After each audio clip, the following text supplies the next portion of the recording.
Welcome to crackers review இன் தமிழ். நம்ம channel first time பார்த்துருக்கீங்கன்னா மறக்காமல் subscribe பண்ணிக்கோங்க. கிராக்கர்ஸ் சம்மந்தமான பல வீடியோக்களை உங்களுக்காக தொடர்ந்து பதிவு பண்ணிட்டு வரோம். சரி, வாங்க இன்றைக்கி வீடியோக்குள்ளே போகலாம். ஸோ வீடியோக்குள்ளே போகிறதுக்கு முன்னாடி நம்ம சேனல் பார்த்தினா ஒரு சின்ன இன்ட்ரோ.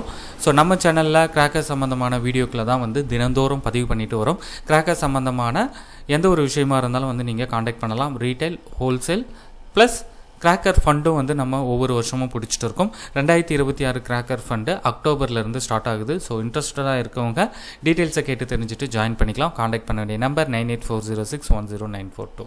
சரி, வாங்க இன்றைக்கி விஷயத்துக்குள்ளே போகலாம். தீபாவளி பட்டாசை பாதுகாப்பாக வெடிப்பது எப்படி?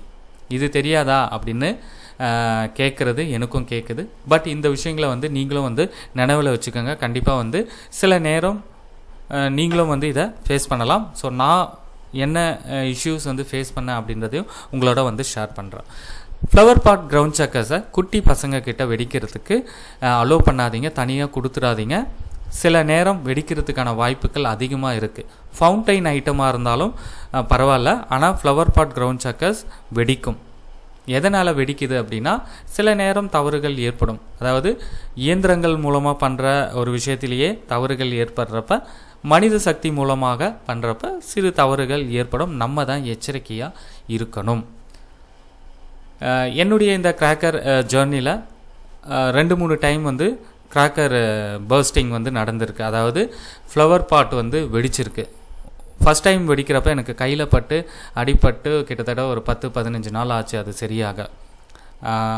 அதனுடைய வீடியோவையும் நான் டிஸ்கிரிப்ஷனில் கொடுக்குறேன், செக் பண்ணுங்கள். ஸோ இன்னொரு வீடியோவில் பார்த்தீங்க அப்படின்னா இருக்கிறதுலே பெரிய ஃப்ளவர் பாட்டு, சரிங்களா, அது கூட வெடிச்சது. நல்ல வேலை நம்ம பக்கத்தில் இல்லை. ஒரு வேளை இருந்திருந்தால் அசம்பாவிதம் நினச்சி பார்க்கவே முடியல. ஸோ அதோட வீடியோவும் இந்த வீடியோ டிஸ்கிரிப்ஷனில் கொடுக்குறேன், செக் பண்ணி பாருங்கள். ஸோ எப்படி ஃப்ளவர் பாட் வெடிக்குது அப்படின்றத நீங்களுமே பாருங்கள். கிரவுண்ட் சக்கர்ஸும் வெடிக்கும். ஸோ அதனால் நீங்கள் சின்ன பசங்கக்கிட்ட இந்த ஃப்ளவர் பாட் கிரவுண்ட் சக்கர், சட்டி சக்கரம் அப்படின்னு சொல்லுவாங்க, இதை கொடுக்குறப்ப பெரிய கம்பி மத்தாப்பாக கொடுங்க. 30 cm இல்லைன்னா 50 cm கம்பியை கொடுங்க. அதை கொடுக்குறப்ப வெடித்தா கூட நம்ம கையிலையோ கண்ணுலேயோ படுறதுக்கான வாய்ப்புகள் மிக கம்மி.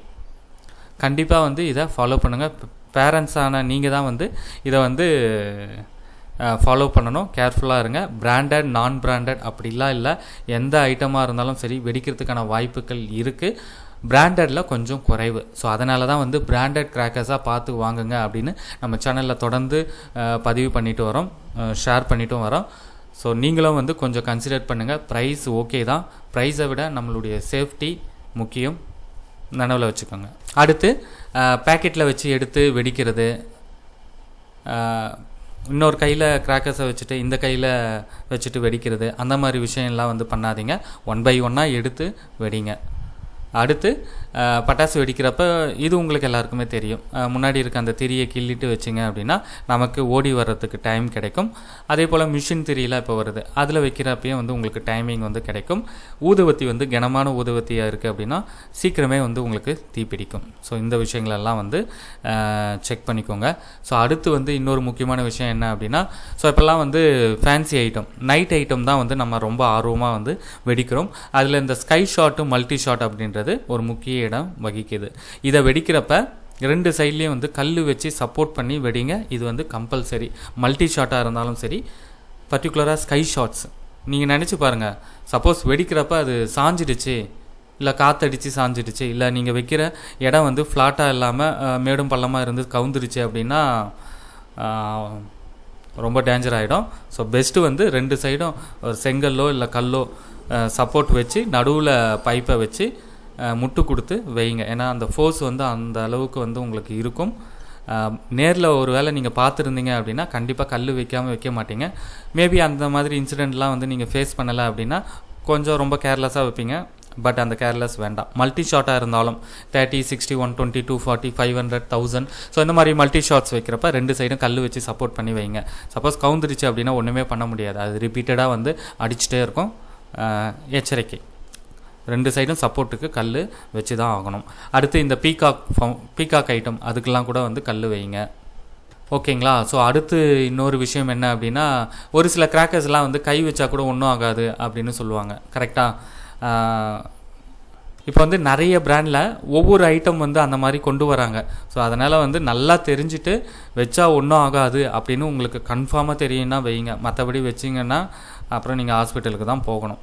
முன்னாடிலாம் வந்து பார்த்திங்க அப்படின்னா ஒரே ஒரு ஐட்டத்தில் மட்டும்தான் கை வச்சா ஒன்றும் ஆகாது அப்படின்னு ஒரு பிராண்டு கொண்டு வந்திருந்தாங்க. லாஸ்ட் ஒரு 2 இயர்ஸில் வந்து பார்த்திங்க அப்படின்னா நிறைய கம்பெனிஸ் வேறு ஐட்டமில் இந்த ஃபங்க்ஷனை கொண்டு வந்ததுனால எதில் கை வைக்கணும் எதில் வைக்கக்கூடாது அப்படின்றதே தெரியல. பெஸ்ட்டு நீங்கள் எதுலேயும் கை வைக்காமல் பர்ஸ் பண்ணுங்கள், அது போதும். அடுத்து நியூ வெரைட்டி கிராக்கர்ஸை வந்து நீங்கள் பர்ஸ் பண்ணுறப்போ அதோட ஃபங்க்ஷன் வந்து எப்படி இருக்கும் அப்படின்றத அதோட அந்த பாக்ஸில் கண்டிப்பாக கொடுத்துருப்பாங்க.